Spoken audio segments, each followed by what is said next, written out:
Jurgen Klopp has left a squad behind with a great mixture of young players, experienced player, stars, match winners, goal scorers. So I think that Arne Slot can take maybe more out of that, because always when a manager leaves, it doesn't matter who leaving, there is a potential to get some extra energy out of it.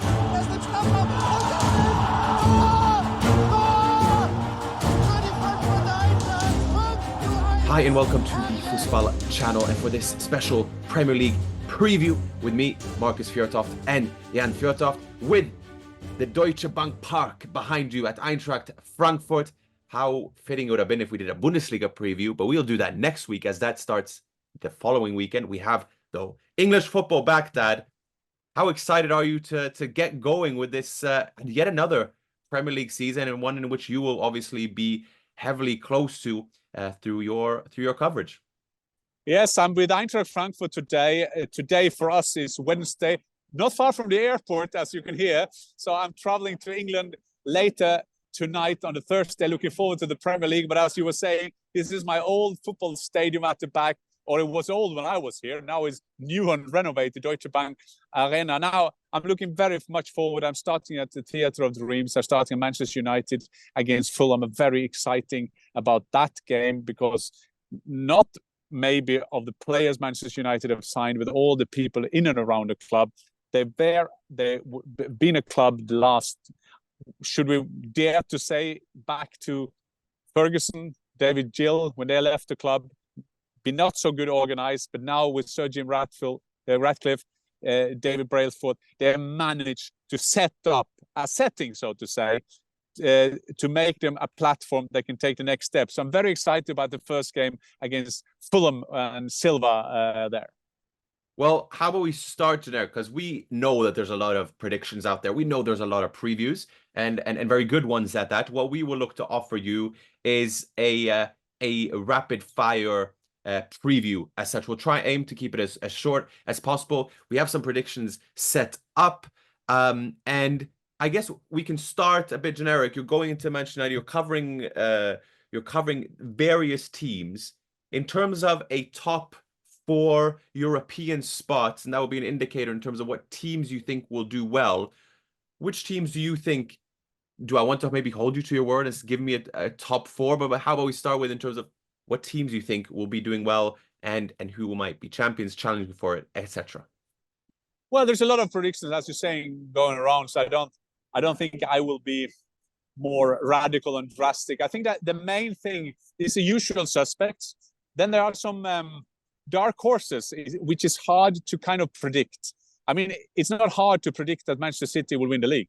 There can be someone said, now Arsenal can take the next step. Now maybe they can challenge and go all the way. How good will Liverpool be with Arne Slot, or how much worse will it when Kloppo leaving the club? Aston Villa, can they maintain the form, losing players but also getting some great players in for them, and so on and so on. What can Manchester United do? And also the problem with the prediction now, Marcus, is that there is a couple of weeks left of the transfer window, so there could be game changes, there could be players coming in. West Ham done some great signings. Lopetegui, how can they do? Can they do the next step? Let's start with Manchester United. I don't think Manchester United, I think this top was what they can hope about is top 6. I don't think they will challenge for Champions League, not by the stand now. Yes, they have improved themselves in defense with De Ligt. Matsurai, yes. Shaw is, of course, injury. The injury, Dalot will maybe get into the team. But the De Ligt, Martinez, that is a good couple of centre halves. So they have to get them fit. But they will still be very dependent that Rashford will get into his normal Rashford mood again. I think they were good at the Community Shield. Yes, City didn't have the best team, but I won't tip Manchester United further up than top 6. I think if I'm very tabloid, I think that they will compete with West Ham. If you see the improvement, if you see the basic they have from a David Moyes, can they go all the way? I don't think Manchester United there yet. hopefully I'm wrong, because it's always good for people like myself, with all the fans in Norway and Manchester United and Viaplay, that Manchester United is doing well. But I can't see they have improved as much as they need to be top four. Not even close. So what would your top four be then, and any European spots, 5, 6, 7, if you based off your gut instinct? The gut instinct is that Manchester City will win it again. It was bad news for us as Oscar Bob got injured. Now, because he just was into the team. It was one of the winners in the preparation, but just shows you, Marcus, as a young kid, you have to have luck with your injuries. And I just wish him all the best. A great lad, and I so hope that this will be a great season for him. And now it seems, based on the reports, that he will be out for 2-3 months. So that was a bad timing. But I think Manchester City will be up there. You will see an Erling Haaland on fire, because one of the advantage of being Norwegian is that you have all summers off when the other ones are playing tournaments. Erling Haaland. Yes, sorry, fact. Kevin De Bruyne will be back from the start of the season. We do forget that they won the league last season without him being there half of the season. De Bruyne will be back. Rodri has just been going back to training. If he needed more self-confidence, he coming back as European champion, and so on and so on. So Manchester City, for me, will be number one. I also expect them to do 1 or 2 signings before the end of the transfer period. Second, Marcus, sorry to say, I think that Liverpool will come above Arsenal. I think that Arne Slot, first of all, I would say that Jurgen Klopp has left a squad behind with a great mixture of young players, experienced players, stars, match winners, goal scorers. So I think that Arne Slot can take maybe more out of that, because always when a manager leaves, it doesn't matter who leaving, there is a potential to get some extra energy out of it. Liverpool also have to do another signing. There was a long saga about Zubimendi.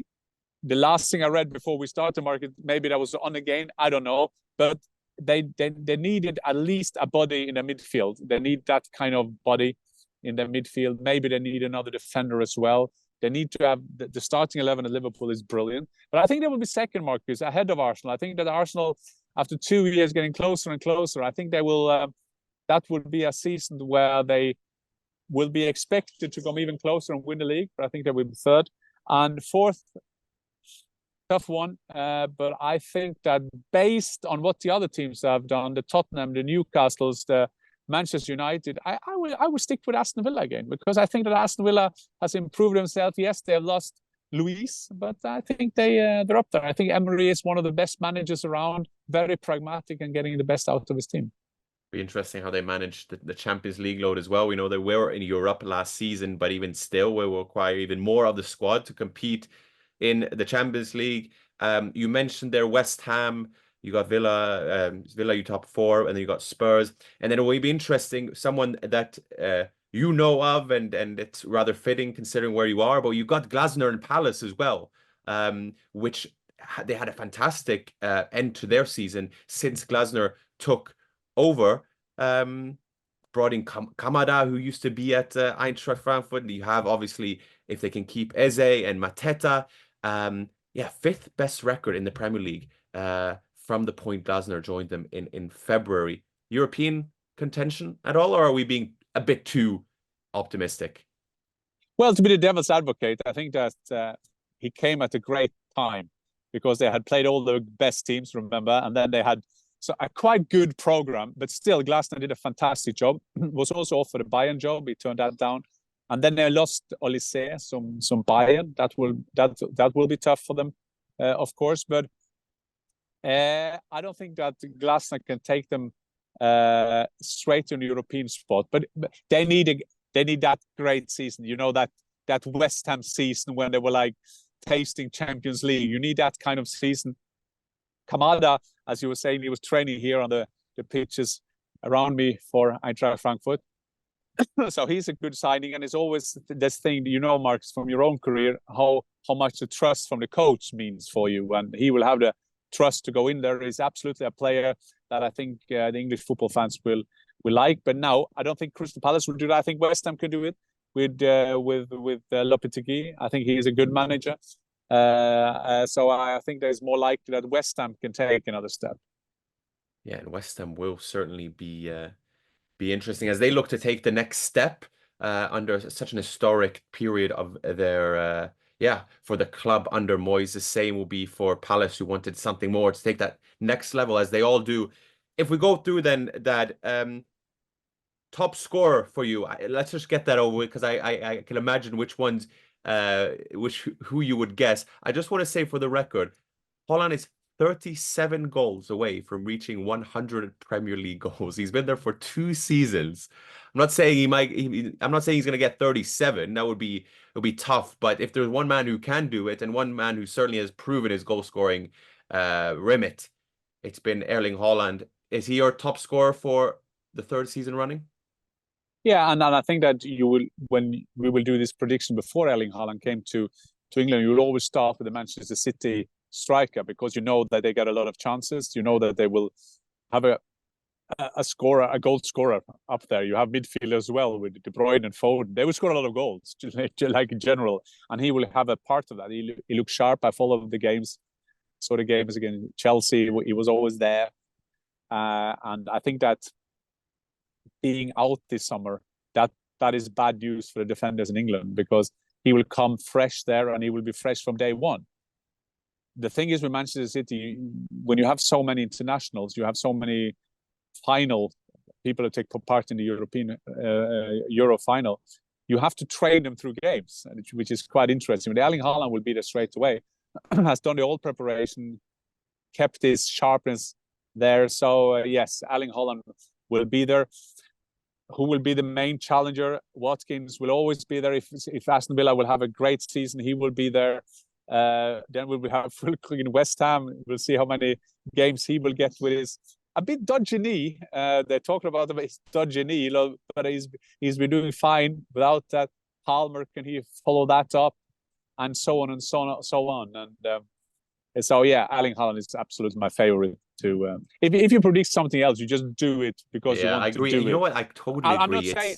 I'm not saying he will be top scorer, because you never know in during the season. People be too clever sometimes. That's the thing. Clever.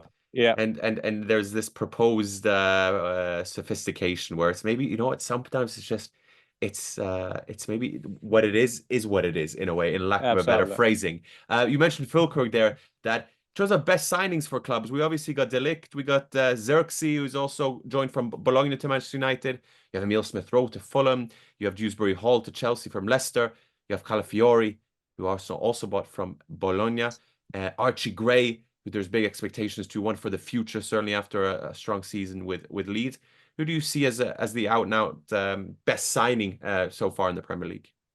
Yeah, and then the thing is, if you're going to do a bit analytic, you have to define best signing, because Smith-Rowe could be magical for Fulham, because he can be exactly the guy he's doing. Remember when he had his breakthrough by Arsenal? He was I remember that well. Yeah, next big thing. Calafiori coming to a club that got the best part of their team is the centre halves, but was he good at the Euros, and that is a signal that Arsenal is also broadening their squad, because last season when you saw the bench of Manchester City and you compare that with Arsenal, it was always advantage Manchester City. So you have to be. I think that the reason I say always Füllkrug is that he's been like a cult hero for 2 of us. When he had his breakthrough at Werder Bremen, then he went to Dortmund, then he kind of answered the questions that the German national team had, because they hadn't had a number 9 since Klose was there. And he came in there. He's a great character, a guy you love to see, got a great stat. So I think that he could be good. But mind you, the negative thing is he coming to a league? Yes, there's a lot of crosses, and he got a lot of people in and around him. So Bowen has been a new club captain for us, West Ham. It's a lot of players who can play him up, but also you got defenders who are quite good at doing marking at crosses. So that's going to be interesting. I think Sixty got a big responsibility on himself at Manchester United. They need more goals. Höglund, they have a very eager player, hard-working, great attitude, strong lad, but he's not the guy. Do you feel that he will score 20 Premier League goals for you? So he's under pressure there as well. So let's see. But I think I would stick with Füllkrug. I think that is the most exciting and the best story. It's a combination. We can see a lot of, there are younger profiles and more room for potential. Füllkrug's and West Ham have received a bit of criticism, maybe because he isn't that young. He's 31 years old. I dare remind you, 31 years old now isn't what it used to be while you played that. No disrespect, but it's different, right? And Füllkrug, what I love about him, what we love about him, he's a late bloomer in sorts. He joins on a £22.5 million contract, 4-year contract deal. He scored 21 goals and assisted 11 in 54 games last season for club and country. He is the starting number 9 for the Champions League finalist, that is Borussia Dortmund. He has an incredible record for Germany. He has scored in both the Euros and the World Cup. He'll have Bowen and Somerville. He'll have Kudus, Paqueta, Ward-Prowse. There'll be plenty of delivery. He's good with his left foot, right foot. He's an all-round, bit of a throwback, vintage type of striker. I think he could be a very smart and shrewd signing. And yes, for our favorite Luka, with the nice little gap between his teeth as well, he'll be a bit of a cult hero, I think, in the Premier League. I think he will be a cult hero straight away, because he comes with that German kind of. He's German, but he's like not your typical German. He's a cult hero just as he has arrived. In terms of age marks, it's interesting because I think Xhaka, your friend Xhaka, so we check Xhaka talking about recommendation of interviews. I would recommend people have a look at the interview you made for PFA with Xhaka. The way he kind of played, managed as a leader Leverkusen to the championship, the Bundesliga throne, is also a model now. You see Dortmund get Pascal Gross. He's still not the youngest. And 33, I think exactly. 33, and you need those kind of players coming in there. And you see the great teams, you need a balance. You are looking for the balance all the time. I think that one of the challenges for every team. You see Eintracht Frankfurt behind me now. I'm just coming from a one-day study trip with them, talking about their manager with their coach, and they're always talking about that balance in the team. But sometimes we have to know that the balance of a team is not like was in my days, because then you need these screaming, loud leaders, these everybody there to see, Roy Keane of this world, Stefan Effenberg, Oliver Kahn, Patrick Vieira. Now is Martin Odegaard. It's like those type of player. I said it before, and I think he's a symbol for that. Martin is a boy next door, but still he got the ability to lead in 2024. So, but still, the balance is important, because you need that experience. You need that thing when the goings get tough. There's someone who's been out there before that can tell you, hey, look at Real Madrid. Wow, what an example with Modric, with Kroos. They've always managed to have players there that can teach the young players the way of being a top player, being a world-class player, winning trophies, and being a Real Madrid kind of player. And I think every club will need that kind of player, as we saw last season with Xhaka at Bayer Leverkusen. I completely agree. Moving on, we have a player of the season and we have breakthrough player of the season. Obviously, we got the usual suspects. We also got the PFA awards coming up on Tuesday, which will decide on the player of the season as voted for by the players. Dare I remind you, before people say, but he should be nominated. It's the player's choice. We obviously got the usual candidates. We got Saka, Odegaard, Rodri, Holland, Salah, Watkins, if he follows up on his last season. Those for player of the season. Breakthrough player of the season, you got Diallo at Manchester United, Oscar Bob, Archie Gray, Garnacho, Harvey Elliott for Liverpool.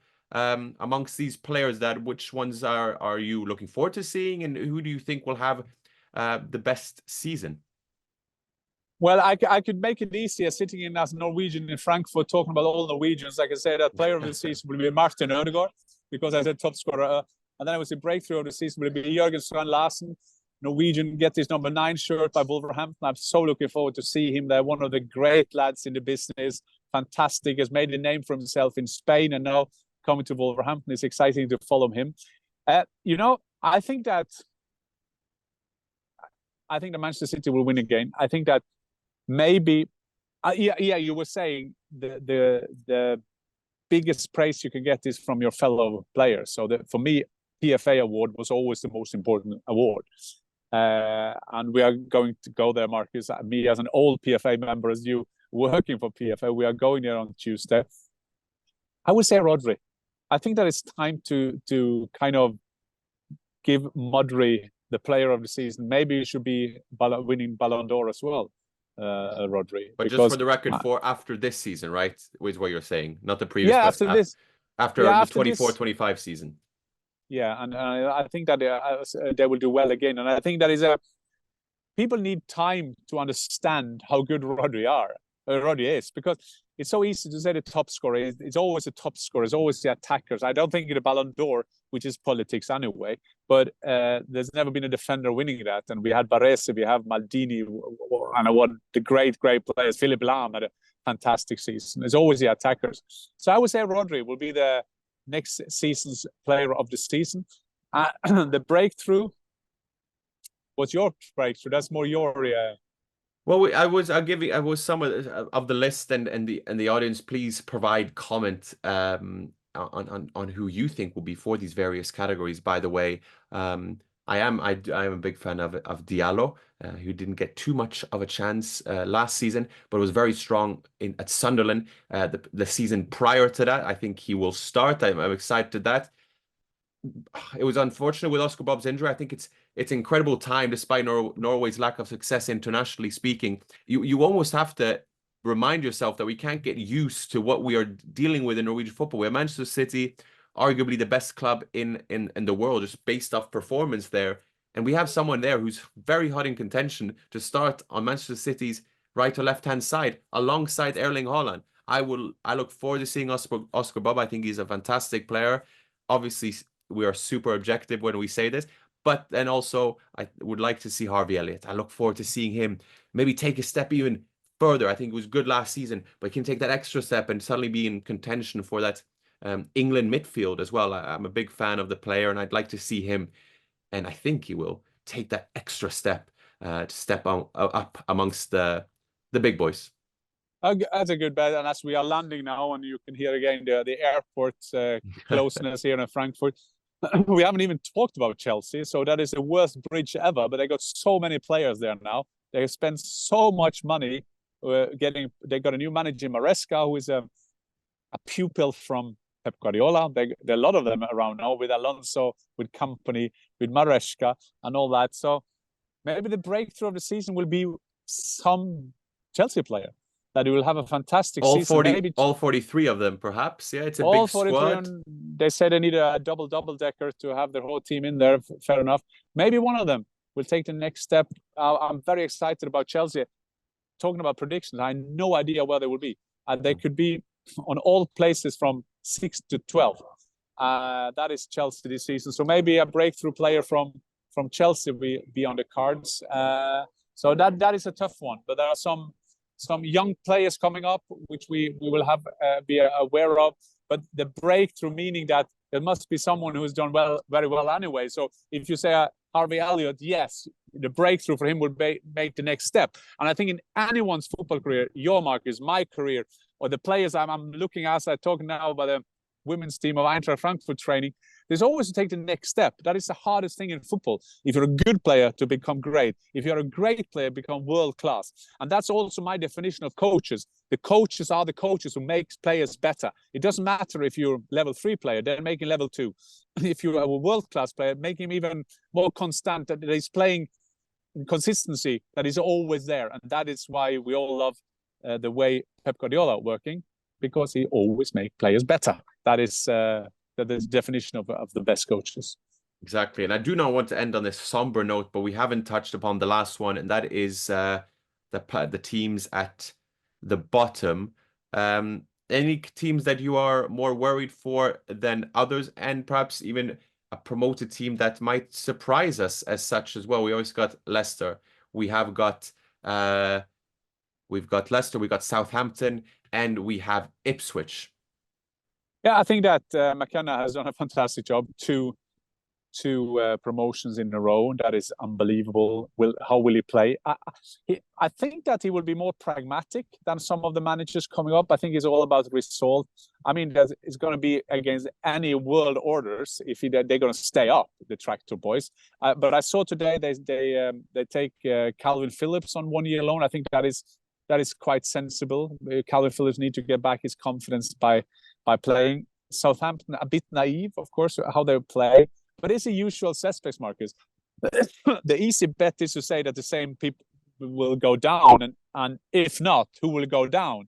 Solanke going to Tottenham, Marcus, meaning that Bournemouth will miss 20 goals, meaning that they will maybe be down there. So if I will bet, I will say I'm going Monday to Leicester. I'm doing Leicester Tottenham. So, and we don't know how many points they will be deducted. That is also an ongoing thing. And I always want Nottingham Forest to stay in there because that is my generation. I want Forest to stay in there. So it's a tough one. I think that Southampton, Leicester, and Bournemouth. And then I'll say that Ipswich will make a miracle and stay up. Ipswich under Kieran McKenna, a fantastic, talented manager. 2 consecutive promotions. That concludes our short-ish Premier League preview. You will be busy. 4 games over the weekend. I'll see you on Tuesday. But for now, enjoy Frankfurt. Safe travels to England and the start of the Premier League season that we all look so much forward to. Manchester United against Fulham on Friday. It's on Saturday, Arsenal against Wolves, 2 Norway regions against each other. Then it's Chelsea against Manchester City on Sunday. And then I'm going to Leicester, doing Leicester Spurs. And then, Marcus, I see you at the PFA Award on Tuesday. Auf Wiedersehen. Auf Wiedersehen.